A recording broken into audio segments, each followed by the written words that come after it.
퇴근길 지하철역에 사람들이 집으로 가려고 지하철을 기다리고 있는 가운데 어딘가 불편해 보이는 사람이 가슴을 움켜잡고 있다가 갑자기 쓰러집니다. 주위 사람들은 어떻게 해야 할지 몰라 119에 신고를 합니다. 영화나 드라마에서 나오는 심폐소생술을 하는 장면을 생각하지만 하는 방법을 모릅니다. 여러분이라면 어떻게 행동을 하겠습니까? 119 구급차가 올 때까지 심폐소생술을 할 줄 아는 사람이 있었다면 적절히 응급처치를 할 수 있었을 겁니다. 심폐소생술에 대해 알아보겠습니다. 이번 시간에는 성인 심폐소생술 및 제세동기 사용법에 대해 알아보겠습니다. 오늘의 학습 목표는 다음과 같습니다. 첫째, 심폐소생술의 상황을 파악하고 도움을 요청할 수 있습니다. 둘째, 성인 심폐소생술을 할 수 있습니다. 셋째, 자동 제세동기를 사용할 수 있습니다. 이러한 목표를 달성하기 위해 다음과 같은 내용에 대해서 알아보겠습니다.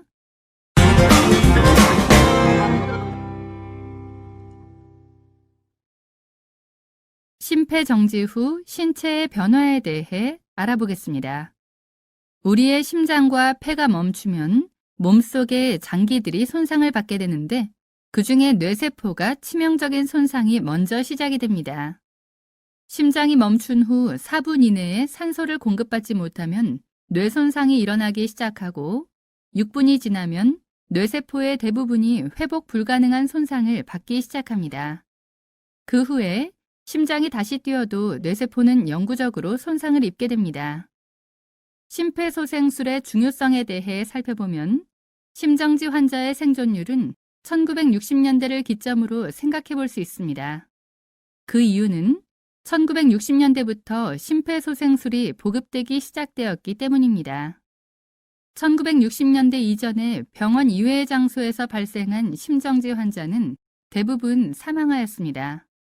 그러나 1960년대 이후에는 심폐소생술이 보급되면서 일부 응급의료 선진국의 심정지 환자의 생존율을 30%까지 높였습니다.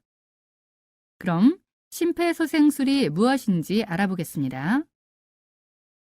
드라마나 영화에서 이러한 장면을 종종 보게 됩니다. 이것이 심폐소생술 CPR이라고 합니다.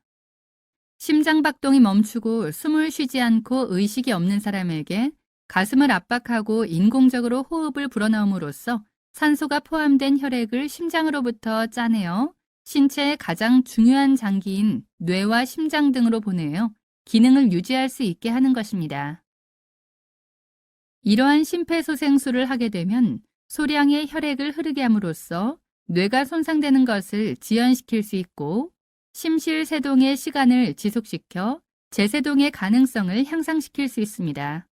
주변인들의 심폐소생술은 생존율을 월등히 높일 수 있습니다. 환자의 소생률에 관여하는 요소에 대해 알아보겠습니다. 심정지 환자에게는 여러 가지 요소들이 작용하지만 그 중에 가장 중요한 5가지 과정을 소생의 고리 또는 생존의 사슬이라고 합니다. 그중 첫 번째는 목격자가 심정지 환자를 인식하고 응급의료체계에 신고 후 환자 발생 지역으로 119 구급대원이 출동하는 것입니다. 두 번째로는 신속한 심폐소생술입니다. 심정지 환자에게 구급대원이 도착할 때까지 목격자가 최선을 다해 심폐소생술을 해야 합니다. 목격자가 심폐소생술을 하지 않은 경우보다 심정지 환자의 생존율을 향상시킵니다. 요즘은 일반인뿐만 아니라 청소년 학생에게까지 심폐소생술을 교육하고 있어 심정지 환자의 생존율이 높아지고 있습니다. 세 번째는 신속한 제세동입니다.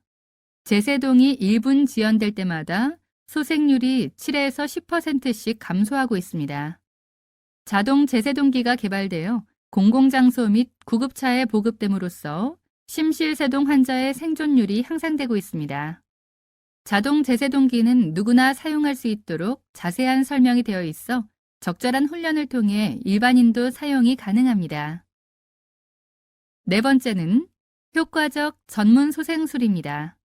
자발순환을 회복시키려면 혈관 수축제 또는 항부정맥제 등의 약물을 투여합니다. 전문 기도 유지술 등의 전문 소생술을 시행해야 합니다. 성인 심폐소생술의 특징의 경우 성인 심정지의 주된 원인은 대부분 심실세동입니다. 목격자에 의한 심폐소생술의 실시와 빠른 시간 내에 재세동을 포함한 전문 소생술의 시행은 심정지 환자의 생존율을 향상시킬 수 있는 핵심입니다.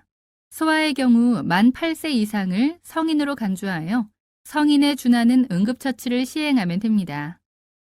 지금까지 심폐소생술에 대해 알아보았고, 다음 장에서는 심폐소생술의 방법에 대해서 알아보겠습니다.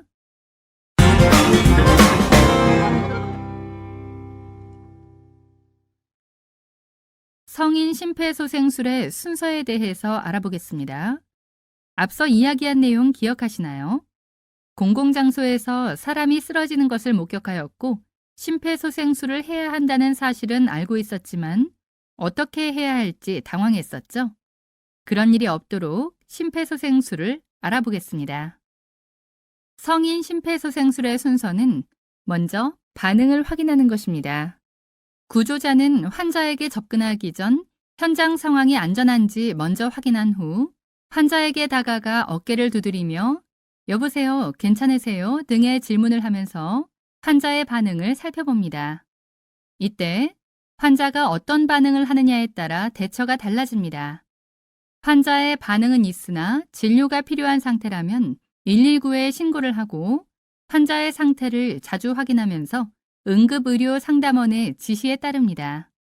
만약 환자가 반응이 없거나 심정지 호흡처럼 비정상적인 호흡을 보인다면 심정지 상태로 판단합니다. 심정지 호흡은 심정지 환자에게서 첫 수분간 흔하게 나타나므로 그 징후를 잘 파악해야 합니다. 심정지 호흡은 대체로 공기를 급하게 들이마시는 것처럼 보이거나 숨을 헐떡거리면서 턱이나 목을 움직일 수도 있습니다. 만약 사고에 의한 심정지일 경우 환자를 지나치게 흔드는 것은 환자의 경추 손상을 악화시킬 수 있으니 주의하시길 바랍니다. 심정지 상태라고 판단되면 119에 바로 신고해야 합니다. 목격자 자신이 신고하기보다는 주위에 119의 신고와 제세동기를 가져와 달라고 부탁을 하고 목격자는 심폐소생술을 바로 실시합니다. 이때 응급의료상담원에게 환자의 상태, 즉 발생 장소와 상황, 필요한 도움 등을 알려줘야 합니다. 응급의료상담원에 따라 환자의 호흡 유무 및 비정상 여부를 판별해야 합니다. 비정상 호흡 중 판단이 필요한 호흡이 바로 심정지 호흡이라는 거 아시죠? 이때 구조자가 심폐소생술 교육을 받지 않았거나 자신이 없을 경우에는 응급의료상담원의 지시에 따라 가슴 압박 소생술을 실시하고 그만하라고 할 때까지 실시합니다. 인공호흡은 환자의 기도를 개방하고 환자의 코를 막은 후 구조자의 입을 환자의 입에 밀착시킵니다. 그 다음 보통 호흡으로 1초 동안 환자에게 불어넣습니다. 여기서 보통 호흡이란 긴 숨을 들이마셔 내쉬는 것이 아닌 우리가 평상시에 호흡하는 호흡량을 말합니다. 보통 호흡을 하는 이유는 환자 폐의 과다 팽창을 방지하고 과호흡으로 인한 어지러움, 두통을 예방하기 위함입니다. 인공호흡을 실패하는 이유는 부적절한 기도 개방에 있습니다. 첫 번째 인공호흡을 시도했을 때 환자의 가슴이 상승되지 않는다면 머리 젖히고 턱 들기를 정확히 한 후 인공호흡을 다시 시도합니다. 이제 가슴 압박과 인공호흡을 유지합니다. 가슴 압박과 인공호흡의 비율은 30대 2를 유지해야 합니다. 심폐소생술 시작 1분 30초에서 3분 사이부터 가슴 압박의 깊이가 얕아지기 때문에 매 2분마다 가슴 압박을 교대해야 구조자의 피로도를 줄여 양질의 심폐소생술을 실시할 수 있습니다. 이번에는 가슴 압박 소생술에 대해 알아보겠습니다. 가슴 압박 소생술은 표준 심폐소생술과 달리 인공호흡은 하지 않고 가슴 압박만을 시행하는 심폐소생술이 있습니다. 가슴 압박 소생술은 심폐소생술 교육을 받은 적이 없는 일반인이나 교육을 받았더라도 자신이 없는 일반인들도 할 수 있는 방법입니다. 갑자기 심정지의 발생 초기에는 혈중의 산소 농도가 수분간 유지되기 때문에 가슴 압박 소생술만으로도 전혀 심폐소생술을 하지 않은 경우보다 생존율이 향상됩니다. 그리고 인공호흡을 하지 않고 지속적으로 가슴 압박만 시행하기 때문에 가슴 압박의 중단을 최소화할 수 있습니다. 자동 제세동기 사용법에 대해 알아보겠습니다. 심정지를 일으키는 부정맥으로는 심실빈맥, 심실세동이 흔한데 이런 현상은 수분 이내에 심장이 무수축을 유발하므로 전기적 충격인 제세동을 실시해야만 정상맥박을 찾을 수 있습니다. 사진처럼 설치되어 있는 것을 공공기관, 지하철 등에서 볼 수 있습니다. 이것이 자동 제세동기라고 합니다. 심부정맥을 중지시키기 위해서 환자의 흉벽을 통하여 심장에 전류를 가하는 장비입니다. 자동 제세동기는 간단한 사용으로 누구나 이용 가능하며 제세동기 스스로 판단하여 상황에 맞는 메시지를 알려줍니다. 심폐소생술을 하고 있는 도중 자동 제세동기가 도착하면 심폐소생술을 중단하고 바로 자동 제세동기를 이용합니다. 자동 제세동기 사용법에 대해 알아보겠습니다. 먼저 전원 버튼을 누르고 패드를 붙입니다. 패드 위치는 오른쪽 빗장뼈 아래 그리고 왼쪽 젖꼭지와 겨드랑이 사이입니다. 기계가 분석하는 동안에는 환자에게서 물러나야 합니다. 적응 리듬이라는 메시지 나온 후 충전이 끝나면 쇼크 버튼을 누릅니다. 이때 쇼크 버튼을 누르기 전에 모든 사람이 환자로부터 물러나야 합니다. 쇼크 버튼을 누른 후 즉시 심폐소생술을 시작합니다. 환자가 회복이 되어 호흡과 맥박이 되돌아오면 호흡을 도와주고 회복기 자세를 취해줘야 합니다.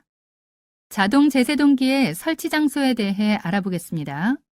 자동 제세동기는 공공의료기관, 구급차 항공기 및 공항에 설치가 되었고 철도 차량의 객차, 20톤 이상의 선박, 500세대 이상 공동주택에도 설치되어 있습니다. 그리고 다중이용시설인 대합실, 카지노, 경주장, 경마장, 교도소, 소년교도소 및 구치소, 소년원, 5,000석 이상 운동장, 종합운동장, 청사에도 설치되어 있습니다. 이번 시간에는 성인 심폐소생술 및 제세동기 사용법에 대해서 살펴보았습니다. 수고하셨습니다.